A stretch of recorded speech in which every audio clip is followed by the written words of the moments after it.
Yesu nashimwe, nshuti z'umusaraba, amakuru yanyu, amahoro y'Imana bane namwe. Ku izina banyita Pasikasi ku bantu batanze. Nkaba ndi umukozi wa Kristo, nanjye nkaba ndi muri bariya bariko barashaka ijuru, bariko baraja mu ijuru. Ndafite ibyo Imana yaraye impaye mu ijoro, ntago nari nsinziriye, nari nkanuye, hari sandwe n'iminota 19 z'ijoro. Imana hari ibyo yampaye kugira ngo ndabahereze bene data. Ngewe ndashobora kutabisoma neza, ariko ndasaba bene data nshuti z'umusaraba mumfashe mushake ijambo ry'Imana ryo Bibiliya, mufate Bibiliya zanyu hanyuma musome aho ngiye kubasomera ijambo Imana yampaye kugira ngo mbwire isi. Iryo jambo riri muri Yesaya 24 ku murongo wa mbere kugeza ku wa 5. Bene data, ndashobora kudasoma neza, ndabinginze mufate Bibiliya mwisomere, hanyuma umwuka wera abasobanurire. Yesu nashimwe cyane. Reka nsenge hanyuma tubandanye. Uwiteka Mana Nyiringabo, dore umwanya urageze wo kuvuga ibyawe. Ndakwinginze data, ubabarire umutima wanjye. Ndakwinginze Kristo, undungikire umwuka wera kugira ngo anzeho Mana, nasame nawavuge. Ndirukanye abadayimoni n'imyuka mibi yose mu izina rya Yesu Kristo. Ndakwinginze data, abamarayika bawe baze bansange maze bangote. Urakoze data. Ndakweretse data abantu bari bo bose bari bwumve buno butumwa bwawe umwami, ubahe umugisha, ubahe gusobanukirwa. Urakoze Uwiteka.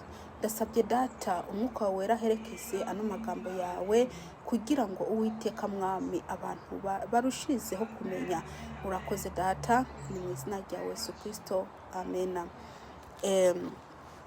Bene data bakunzi ba Kristo Yesu, kino gihe nari maze postinga kuri YouTube ibintu bijanye n'ibizaba mu gihe kizaza. Bene data, ntago ari ugufyinata, nukuri namba uri kwifata ko ari ugufyinata, ni wewe uriko urabifyinatisha, ariko ngewe ubwanjye ntago ndiko ndabifyinatisha, ahubwo ndakwinginze ubifate kabisa, kandi wihane. Namba uri umuntu utarihana, namba uri umuntu guma uja mu byaha, wihane.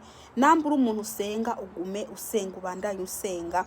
Namba uri umuntu ukunda Imana, gumukunda Imana, kuko ibihe bibi biratwegereje. Nukuri ibihe bibi biraje. Abantu bari kubakubwira ko ibihe mu gihe kiza ari ibintu byiza bizaza, mwene data bari barakubeshya. Dore ibihe bibi biraje. Nukuri abasenga nimugume musenga, nukuri abantu nimuve mu byaha, nimwihane kuko umwansi w'Imana ni icyaha. Buno nubutumwa Imana yampaye ngo shikirize isi. Yabumpaye sandwi z'ijoro uyu munsi. Ni jambo ry'Imana Imana yampaye. Bene data, hari sandwi isahindwi n'iminota 19. Narebye ku isaha, mbyutse nari mvuye mu nzozi, Imana impa iri jambo. Mwene data, niwamara kumvira ijambo ntufyinate. Ntago Imana ikinata. Imana ntagifyina n'abantu bayo, kuko icyo Imana ivuga inyuze mw'iri jambo cyose kizasohora. Mureke gufyinata, ahubwo nimukore icyo Imana ikeneye ko mukora. Nimwihane, abatarihana nimwihane. Muve mubwo busambanyi bwanyu bene data, muve mubwo bubeshi, muve mubwo butinganyi, muve mw'ibyo byaha bitandukanye. Ibyaha ni byinshi navuga, ariko mwene data, namba uhari uzi gukora icyaha, nuve mw'ibyo byaha byawe, kuko ibyo byaha byawe nibyo biriko biratuma Imana irakarira isi. Imana icyo iri kiradusaba tuve mu byaha, nibyo iriko iradusaba. reka dusome ijambo ry'Imana Imana yampaye nako riri muri Yesaya igice 24 ku murongo wa mbere ngeze kwa 5. Subiremwo, ndashobora kuba ndayasoma nabi. Ndagusabye wowe ufite ijambo, ufite Bibiliya, wisomere maze Imana iguhe umwuka wera usobanukirwe iby'Imana iri kirabwira abantu bayo. Haleluya. Reka dusome mu izina rya Yesu. Raba, Uhoraho agira ngo ahindure isi umusaka, ayigire amatongo, ayubike, asanzaze abayibamwo. Subiremo hano hantu kuko ni ku murongo wa mbere. Raba, Uhoraho agira ngo ahindure isi umusaka, ayigire amatongo, ayubike, asanzaze abayibamwo. Bene data, ndibaza aho ngaho mwahumvishije. Namba mutumvishije aho ngaho, mufate Bibiliya zanyu musome kandi ku murongo wa 2. Maze bizoba ku bantu buntu, bizoba no ku muherezi, ibizoba ku mushumba, bizoba no kuri shebuja, ibizoba ku mukobwa w'umuja, bizoba no kuri inabuja, ibizoba ku muguzi, bizoba no kushora,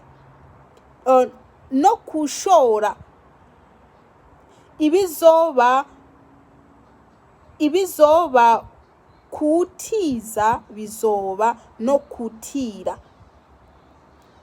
ibizoba kuwaka inyungu, bizoba no kuwakwa inyungu. Isi izohinduka umusaka, inyagwe rwose, kuko Uhoraho ari we avuze iryo jambo.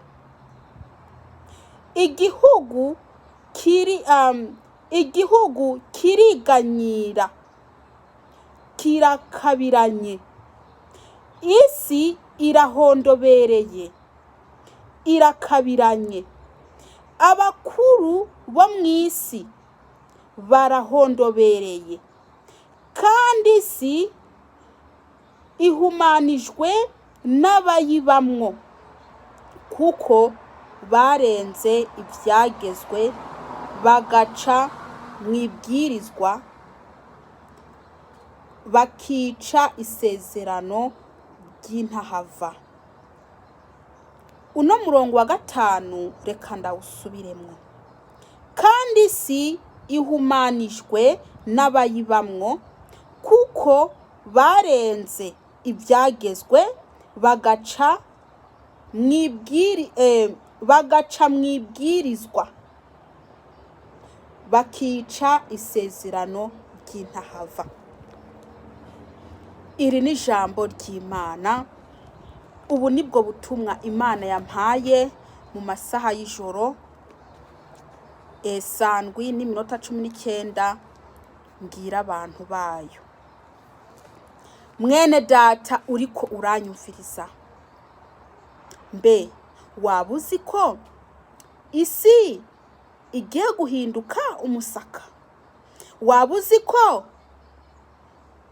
Imana igiye guhindura isi umusaka? Ibyo ngibyo waba ubizi? Namba utari ubizi nubimenye. Igihugu kiriganyira, kirakabiranye, isi irahondobereye, irakabiranye. Abakuru bo mw'isi barahondobereye.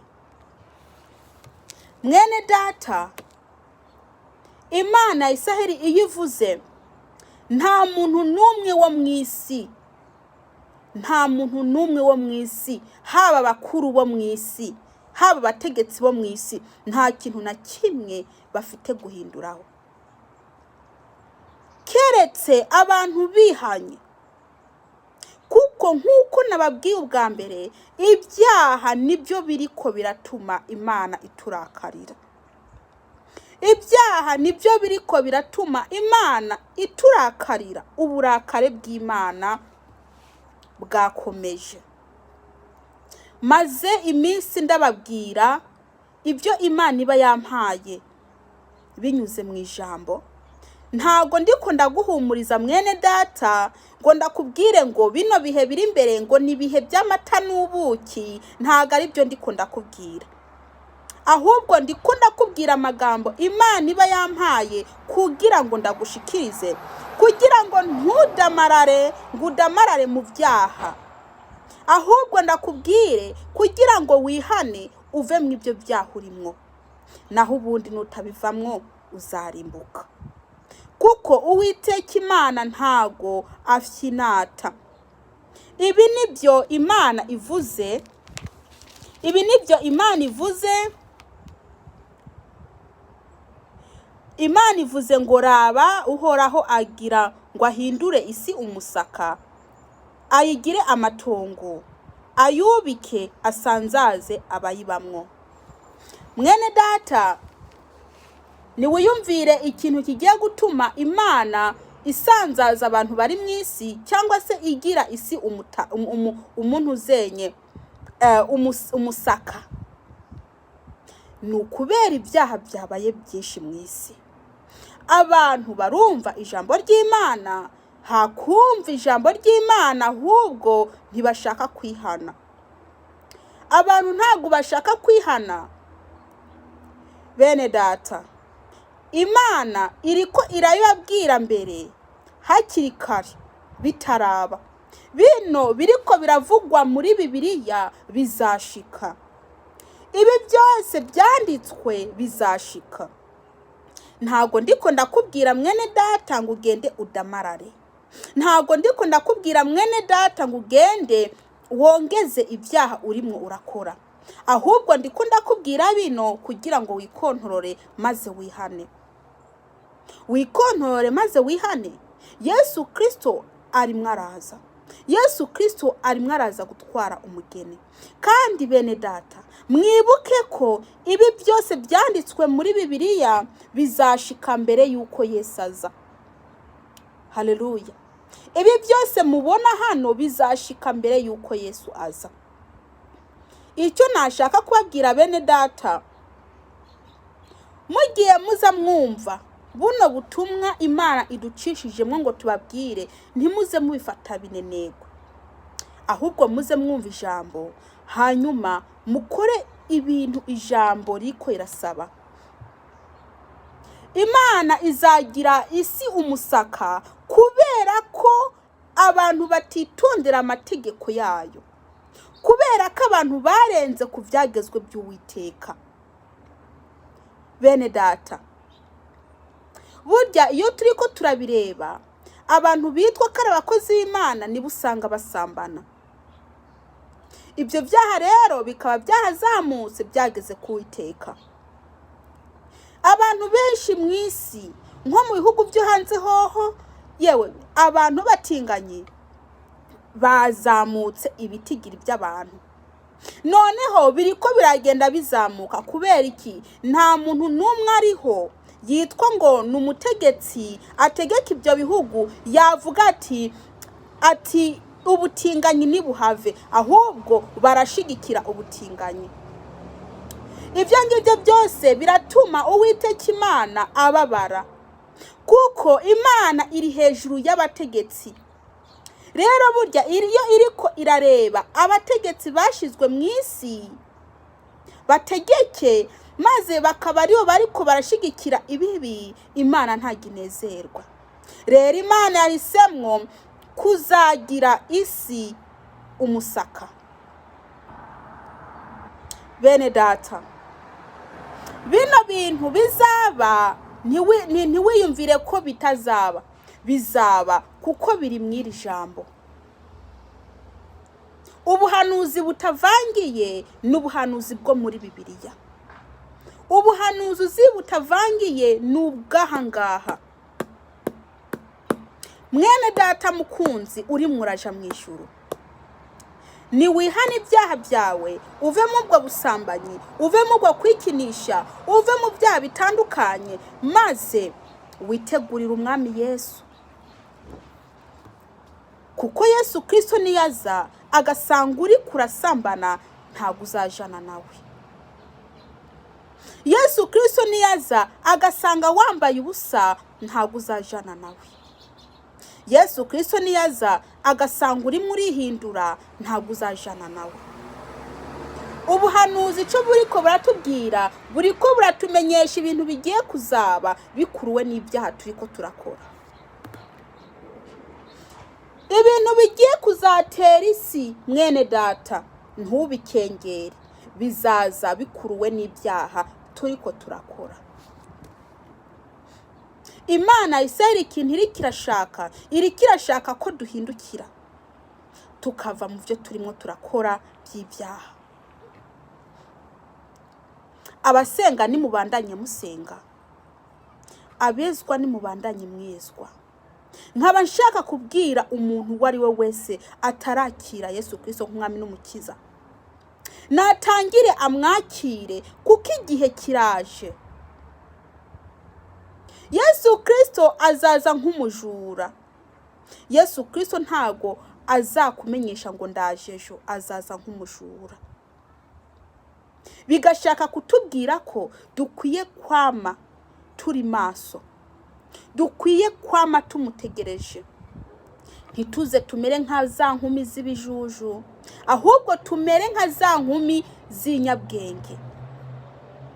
Igihe kiradusohoreyeho, dore umwami Yesu araje.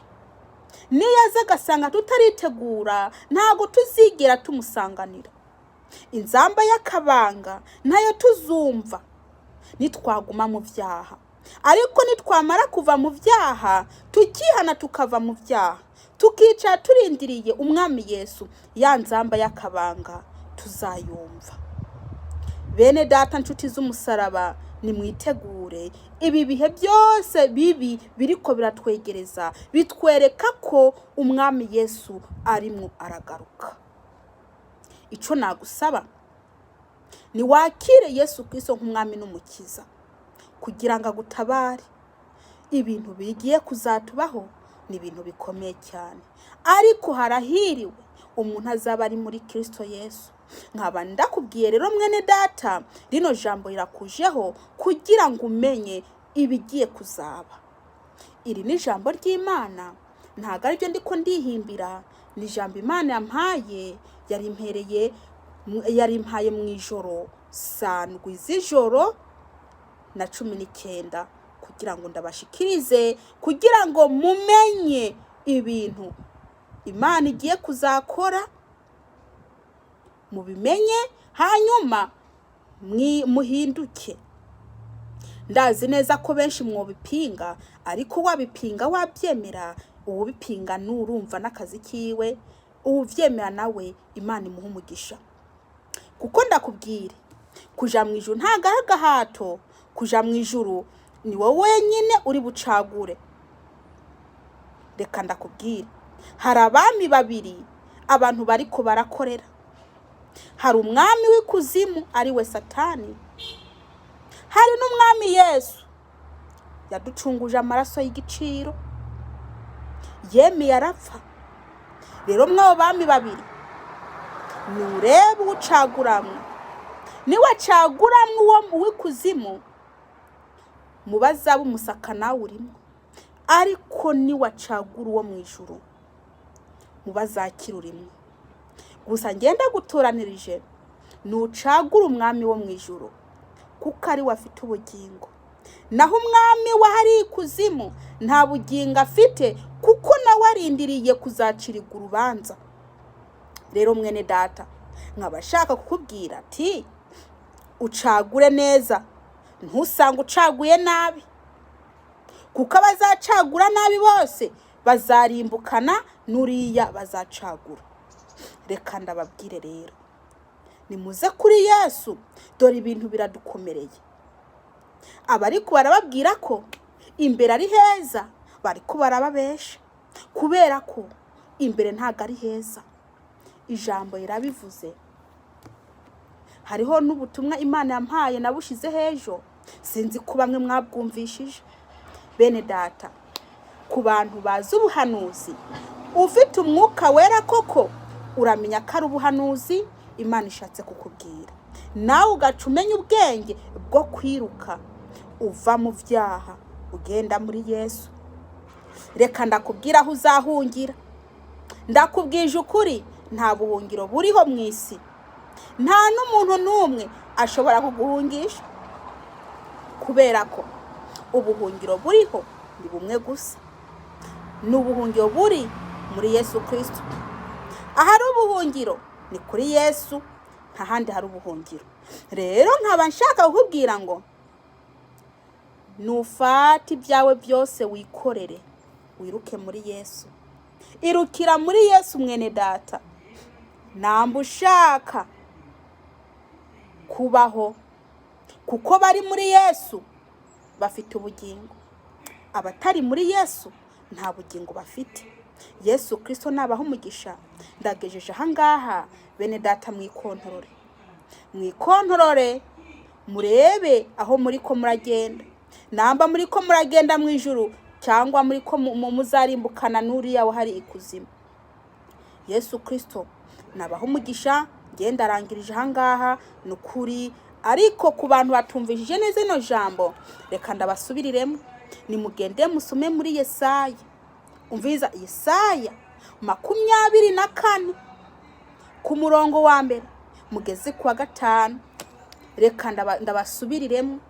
Yesaya 24 ku murongo wa mbere kugeza kwa 5, kugira ngo musobanukirwe neza. Ndashobora kuba ntasomye neza, murashobora kuba mutabyumvije neza, ariko ni byiza mwisomere bene data. Ndabasubiriremo. Ibihe bitwimirije ntago ari ibihe byiza. Ibihe biri imbere si ibihe byiza. Musenge, musenge, musenge. Reka ndarangirije ahangaha bene data. Imana ibahe umugisha kandi barinde, kandi ndabipfurije umwaka mwiza. Ndabipfurije no kugira iki, no kwitegurira Kristo, mbese kwibuka ivuka rya Yesu. Mwene data, ndabikwifurije kabisa, uze wibuka uwo munsi neza, ariko ntuzupange kuja mu kabare, ntuzupange kuja mu busambanyi, ntuzupange kuja oya. Imana ibaha umugisha. Kandi umwaka wa 2021 ndabipfurije kuronka agakiza, gusenga kurushiriza, kwihana muve mu byaha, kuko 2021 ntago ari umwaka mwiza. Si umwaka mwiza rwose. Ubutumwa mpeze kwigisha navuze ko umwaka uri kuraza 2021 ufite ibijigo, uzazana n'ibijigo. Uyu mwaka wa 20 waje uzananye amenyo yo hejuru nayo hasi, ariko umwaka wa 2021 uje ufite yose, amenyo ya hejuru nayo hasi n'ibijigo byose. Mbese uwo mwaka uje ufite amenyo akwiye. Shatse kuvuga ko atari umwaka wo gufinatisha, ni umwaka urimwo ibintu bikomeye, ariko sinzi aho bizaba. Birashobora kutaba mu gihugu urimwo, ariko bikaba mu bindi bihugu. Yesu nabaho umugisha. Ariko nkaba nshaka kubwira ko mwene data, nusenge. Reka dusenge. Uwiteka Mana, urakiranutse, uri Imana, habwa icyubahiro. Uduhaye ijambo ryawe, ubuhanuzi bukomeye buvuye iwawe. Mana, ndakwinginze uhezagire umuntu wari wese ari bwumve ino jambo. Data, ndakwinginze umwuka wera aherekeze ino jambo ryawe. Ni mu izina rya Yesu Kristo, amen. Yesu abaha umugisha kandi